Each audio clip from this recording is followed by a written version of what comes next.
Today I'm reviewing the Skoda Kodiaq Sportsline. So it's quite interesting because I don't remember ever driving a Skoda before. What I'm going to do first of all is we're going to take you around the car. I'm going to show you the exterior of the car, and then we're going to jump in the car, and then I'll show you the interior of the car, and then we'll have a look at the space in the back of the car, and then finally I'll jump in the car and then we'll take it for a drive and we'll see what it's like to drive. Firstly, let's have a look at the exterior of this Skoda. Okay, having a look at the outside of the Skoda Kodiaq Sportsline here. So this is in the magic black. This car's only about 5 weeks old, and the owner's telling me there was only 3 in the country when he went to buy this. He had to travel interstate to get this because if he didn't, he would have to wait 9 months to get them. So these cars are obviously very, very popular.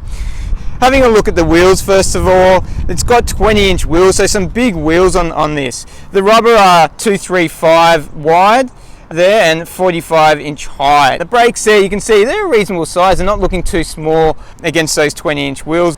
And we'll have a look. There's some nice lines running along the side of the car there, and then I'm going to just take you around the back here.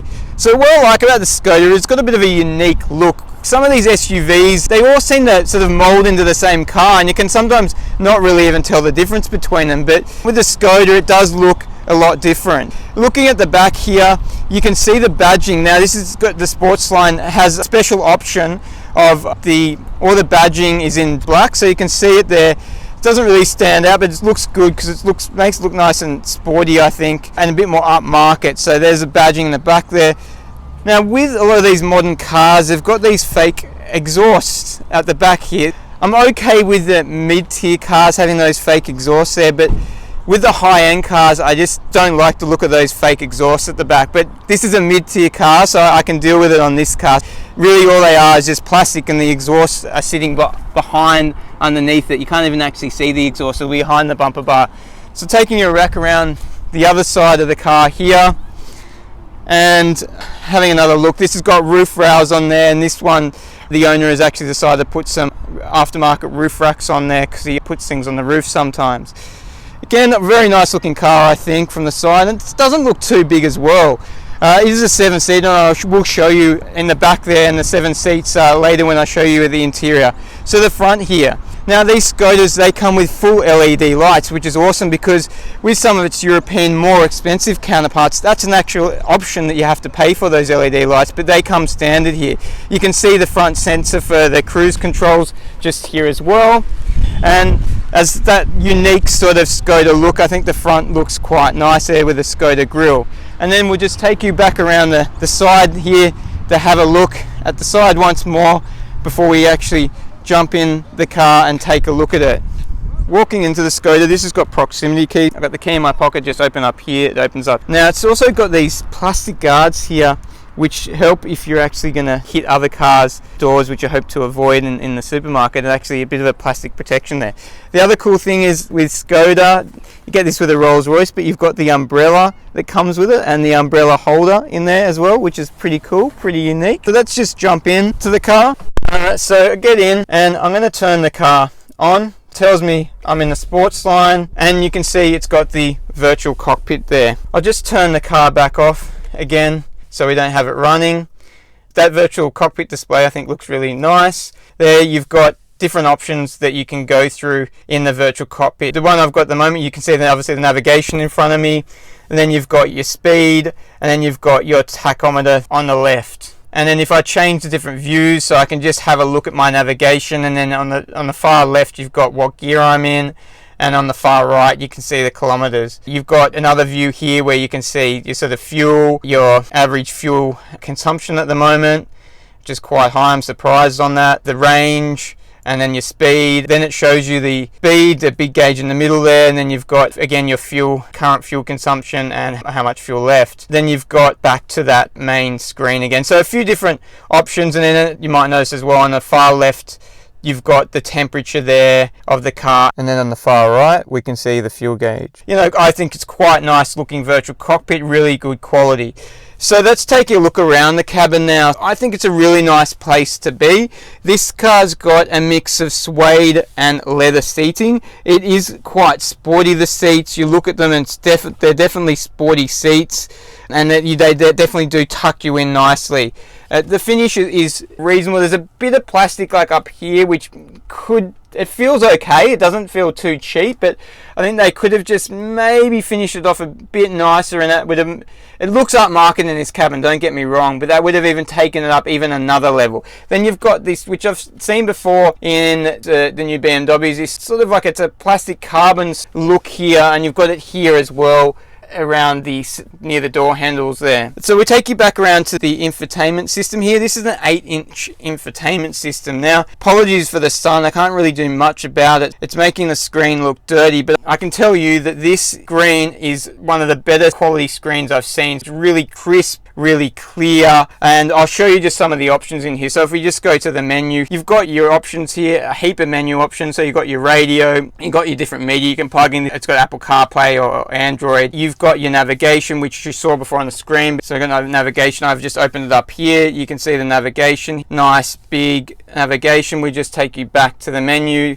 It's got live traffic, it's got obviously telephone, you can connect the telephone settings, got some vehicle settings here, so sound, the air conditioning settings, just some general settings, and then got upload some images for the background here of the infotainment system. It's got smart link here that you can link up your phone with. It's got the media command center here. This has got smart gesture, so what you'll see me do is move my hand along here, and it will, as you saw, it will just change. So I move it back, it changes. I'm not touching the screen. All I'm doing is just gesturing, and you can see it going back and forward. So in the vehicle settings here, I can change the background lighting. So if I go to settings here, and then I go to background lighting, you get a whole heap of different colors that you can choose for. So you can't see with the light in here at the moment because it's too bright, but there's LEDs that will run just along the top above the handles here, and then other areas of the car which will light up there. So you can see on there where they'll actually light up in the picture,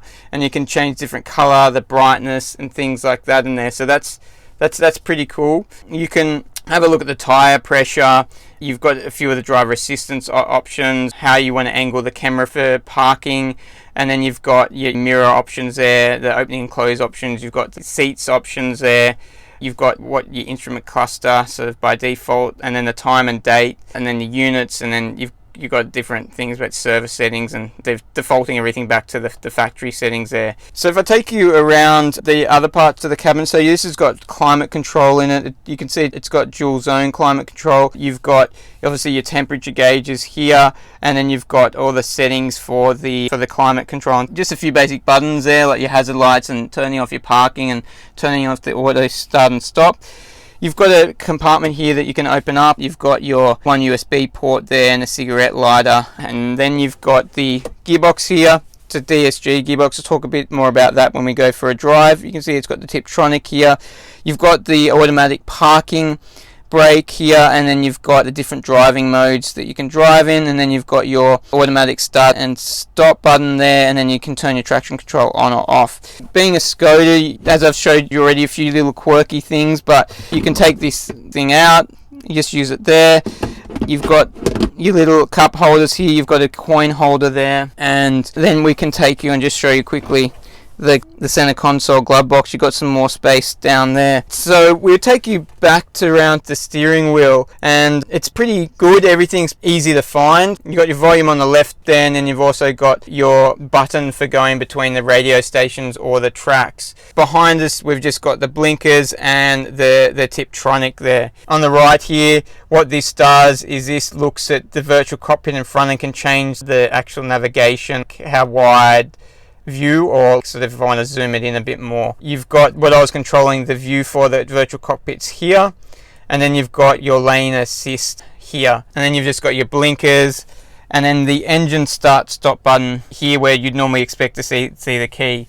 You've got headlight controls. It's got front and rear fog lights. You've got your boot button in an unusual space here, which is just next to the speaker, and then you've got your mirror settings, and then your power windows or here. If I just take you back to, it's got two actual storage compartments here. So it's got the normal glove box with some SD cards and a CD player there for your multimedia, and it's also got the temperature where you can cool things in the glove box here. So the air conditioner flows through to that glove box, and then it's got another glove box storage compartment up here. So if I press this button here, that opens up another storage compartment where you can put as this has got sunglass holders or anything in there. So that's pretty cool. There's a lot of cool little storage spots here. So I'll just close that back up.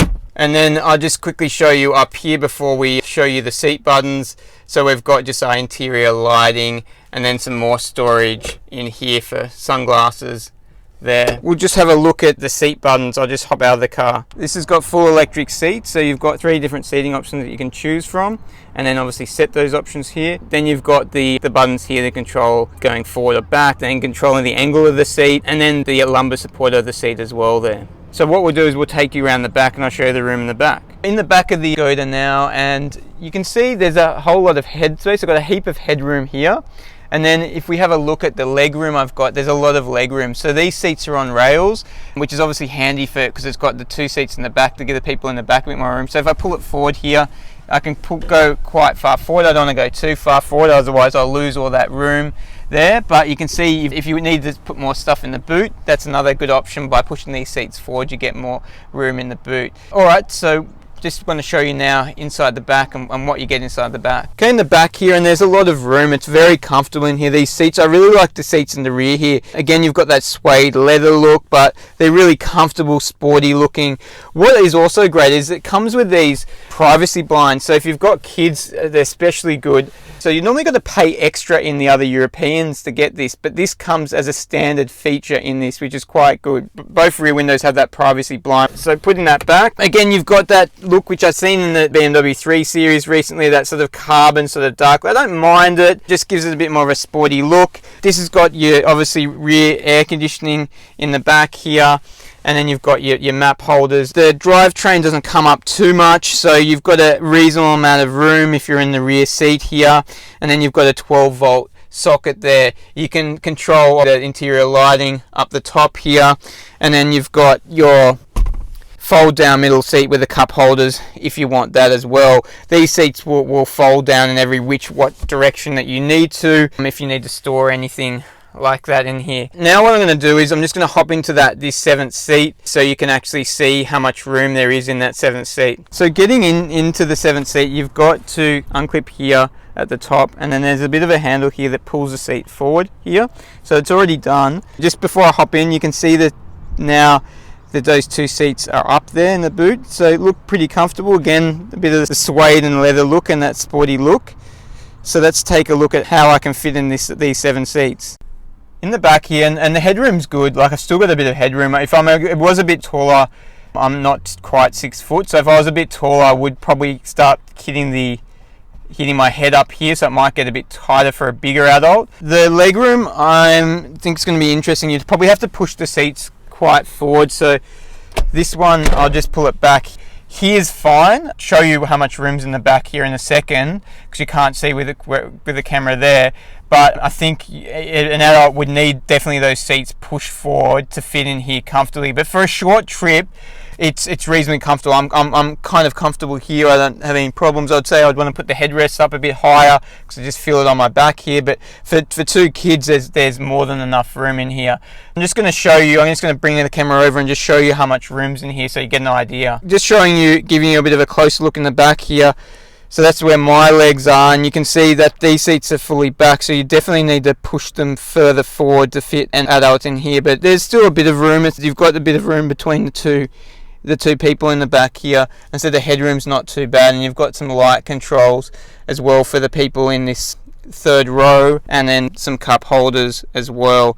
So let's take a look in the boot. I'll leave the 7 seats up to start with so you can see the room in the boot with the 7 seats, then we'll put them down to see how much actual room's in the boot. So this one doesn't have the tech pack on it, so if you had the tech pack I could just wave underneath here and it would open the boot, but that's an optional extra on this. So I'm just going to open the boot up here, and we've got the 3rd rows here up, and there's still a reasonable amount of room. So I reviewed the other week, and my video you can have a look at. I'll just put it up there on the top right hand corner of the screen, the Isuzu MUX, and they're 2 completely different cars. I'm not trying to compare them, but it had 7 seats and it had less room than this did with the 7 seats up, so that's pretty impressive. Also, if anyone knows what this is, please tell me, because the owner's done some research and he can't figure it out. We had a quick look and I couldn't figure out either what it is, so please put in the comments what you think it might be. I thought it might be a protector for the rear seat if you've got a child seat in there or something, but it looks like a net, but we've tried to sort of tie it up, link it up to these, and it's not long enough, it doesn't stretch. So if you know what it is, please feel free to comment and let me know. These things are, again, one of those unique, cool Skoda things. So they're separators and they're just Velcro, so you can sort of separate it any which way you like. They're just, if you're holding something small in there, just so it doesn't rattle around. So that's kind of a cool little Skoda feature there. I'll put this third row down so we can have a look at what it's like with that third row flat down. Putting the third row down is really easy from here. You just push that button down and they go flat. If you want to lift it back up, it's just this handle here from the back here. A really good amount of room in here. The owner was telling me that he was looking at a few things. He was looking at the Tiguan, he was looking at the Mazda CX-9, and in fact this actually had more room in the boot than the Mazda CX-9. So it's got a good amount of space in there, and as if the outside of it doesn't look like a too big a car. It looks very deceptive where the outside doesn't look too big, but you got a lot of room in the back here. So you can control the rear seats with this here. I said that hook, that looks like you can hook certain things up to it, like a carry basket or something like that. You've got around here a 12-volt socket there, and you've got that hook over here again. You've got some storage space, which I'll show you underneath here. So you do have the cargo net here, which you could put up there, and you've obviously got the spare space saver wheel under there as well. All right, I've just put the second row down to give us a look at how much room is in the back. There's the second row down, and there's a heap of room there, so it's got a heap of cargo space, as you can see, with all the seats down. Pretty impressed with that amount of room and cargo space there. Close the boot, then it's got the auto close, so I press the button here and it will close itself. And now let's do the fun part. So let's go take the car for a drive and see what it is like to drive the Skoda Kodiaq. Inside the Skoda Kodiaq, ready to take it for a drive, and first impressions are good. The seating position on the car is really good. You can see the road in front without any issues.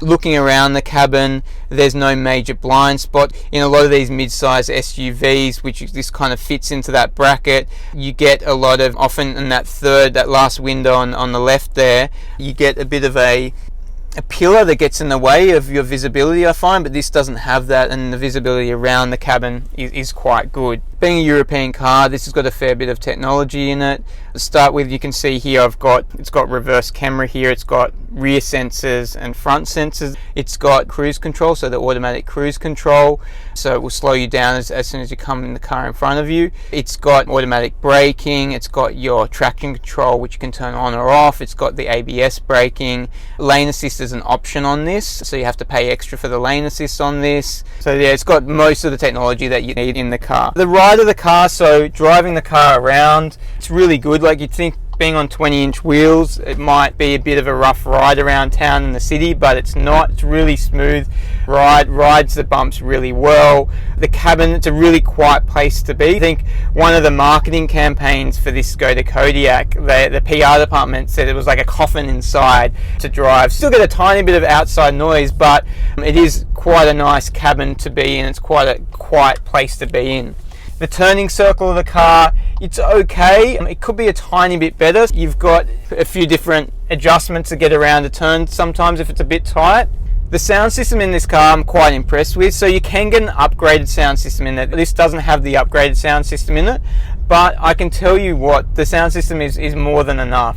If you wanted a tiny bit better quality, yes, go for the upgrade system, but really you're going to have to be really picky to want to need it. I think that the sound system is more than enough without having to upgrade it in this car. The steering of the car feels really good. The steering feels really light.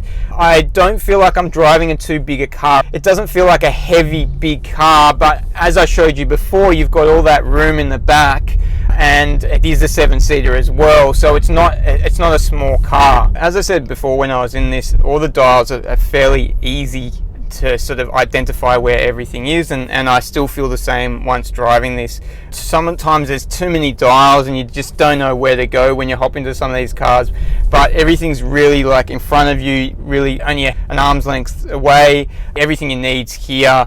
You've got the touch screen in front of you here and the infotainment system, so that's all great, that everything's really easy to use. Fuel consumption in this, so Skoda says this is a combined 7.6 litres per 100 kilometres, which is not too bad. You remember this is a sort of a reasonable size SUV. I spoke to the owner of this car and he said he's really impressed with the fuel consumption. He's done a few long trips and it is around that 7.6 once you get on the highway, sometimes a bit lower once you get on the highway. Obviously in the city that fuel consumption will go up a bit. The brakes on the car, the brakes are really good. They feel really solid. At no time have I felt like, you know, they've been lacking or anything like that. So the handling in this car is really good as well. Just taken around a few tight turns and things and it sits really flat and you feel really confident in throwing it around the bend there. You can really feel it, and that was just in the normal mode. So I'm going to put in the sports mode shortly to see what it's like in the sports mode, talk a bit about the acceleration. But before I do that, just talk about some of the features. The engine, this has got a 2-litre 4-cylinder engine in it, which it takes from the VW family, that 2-litre turbo engine. And this is obviously a bit of a larger car. This has got 132 kilowatts, this engine, and it's got about 320 newton meters of torque. The gearbox in here is also taken from, I believe, the Golf R, so it's the 7-speed DSG gearbox which you get in the VW group. And it's quite a smooth gearbox. It's a dual clutch gearbox. I haven't had any jarring between gears. What I'm going to do is I'm going to put it in sports mode. There's the sports mode button here, and if you look at the infotainment system here, you've got a bit of, obviously you can see that nice display here. I'll hit it again. So we go in the sports mode. I'm now in sports mode. It's giving me a nice background of a track here. I'm also in manual here, so in Tiptronic here. So I'm just going to show you the acceleration in a bit so we can see sort of how the car sounds, the pickup. So I'm in first gear now, so I'm in sports mode and I'm just going to accelerate the car. So I put it down, goes into second gear quite quickly, then in second gear and in third gear, and the gears are quite smoothly. It picks up from first to second quite quickly. It drops down, going in the second it slows down a bit, and then it comes back, revs back up once the turbo kicks back in again. So acceleration's not too bad there, and I'd say if it feels about that 8.2 seconds to 100. It's not a performance car, but you know, you've got a 7-seater SUV doing 8.2 seconds to 100, so that's still not too bad, and it's still not too sluggish.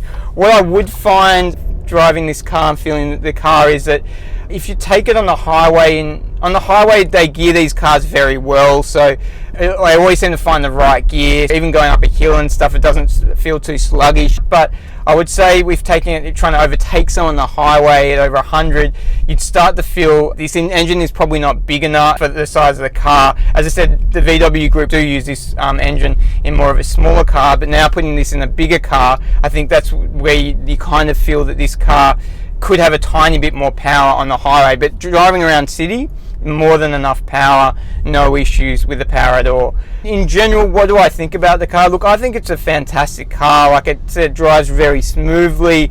I'm really impressed with the interior, the quality of the infotainment systems, like second to none. I haven't seen too many that good quality. It's smooth in the car, handling's really good, the room, practicality of the car is really good. If you are looking at this, I'm sure you're probably looking at a Tiguan, a CX-9, one of the Mazdas. You might even be looking at spending less money on something like a Hyundai or something like that. Definitely have a look at the Skoda, because you get the premium without the big price tag that you might get with, say, the Audis, Mercedes or BMWs. It's definitely worth looking into. Thanks for watching, Arante. If you do like my videos, do feel free to subscribe to the videos, and if you've got any comments or you'd like to see certain things on my videos that I'm not talking about, please feel free to comment down below, and I do look at the comments and I will respond to you.